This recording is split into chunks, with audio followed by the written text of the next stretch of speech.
Thank you, Mr. Chairman. Over the last few years, we've gone from global warming to now climate change, since the temperature of the Earth hasn't changed in many, many years. The temperature of the Earth has been changing for centuries.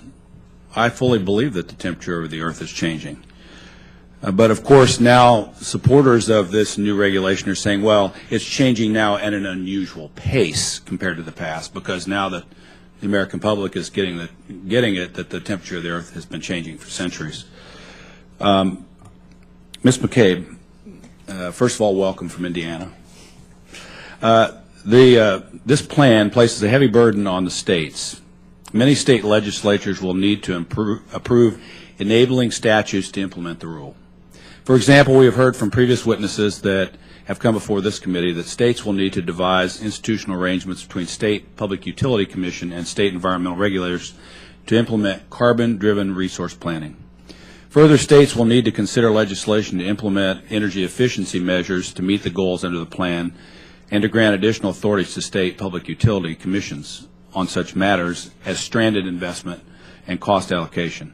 It's quite possible that certain states, for whatever reason, will be unable to make these steps, in which case the state plans will be inadequate under the proposal, thus mandating the EPA issue Federal Implementation Plan, or FIPs. Can you describe for me what an FIP would look like where a state has failed to enact the necessary laws to carry out EPA's plan for them? For example, what would EPA-imposed energy efficiency mandate look like, and how would EPA allocate costs under such a mandate? Congressman, thank you for your question. Let me first emphasize that in the plan, the proposal, we certainly recognize that there are steps that states will need to take in order to put authorities in place and design their plans. And we provided several years for that work to take place, assuming that states will be going forward with that. Many states already have programs in place that they will be able to use or build upon. And we're confident that working with the states, as EPA always has in implementing Clean Air Act programs, that we will be able to find time and work with each other to make sure that states have the time they need to put authorities in place. And that is what we are focused on at the moment, is making sure that we understand one another, that we hear from the states about the timing challenges that they expect to have and the things that they need to do. And we're confident that we will be able to move forward with states in a productive way so that they can be successful in developing and implementing their own plans. Thank you. Is it true that this rule has no effect on the global temperature change? This rule is about cutting carbon pollution, and cutting carbon pollution will help address the contributions to the effects that we're seeing about. Because we've heard previous administrators from the EPA say that it won't. It's not about affecting the global temperature and climate change. Well, I can differ. Can I take that? Sure.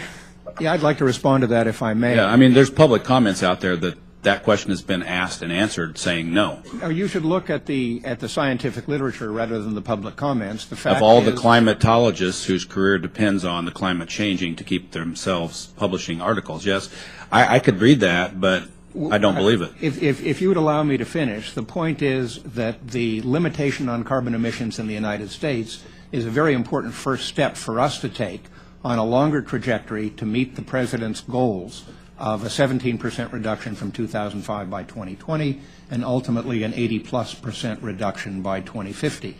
If the United States does not take that sort of action, it is unlikely that other major emitters in the world, China, India, Russia, Europe, Japan, will do so either. And the fact is, all of us need to reduce our carbon emissions if we are to avoid unmanageable degrees of climate change. Okay, fair enough. Ms. McCabe, there's some, there's some comments out there saying, asthma attacks decrease, heart attacks decrease. Where do you get that information? Because I was a medical doctor before, and it says in the first year the plan will avoid 100,000 asthma attacks and 2,100 heart attacks. I can tell you as a medical doctor, you cannot say that. Well, that's just scare tactics. That's not factual. Well, all of our information is based on factual information that's developed and in the record and available for people to. And let me just say, I reviewed that from the American Lung Association. In fact, their medical director came down last year from New York and spoke to me about this. And it's based on, is it true that it's, or not, that it's based on actually modeling and not actually factual patient data?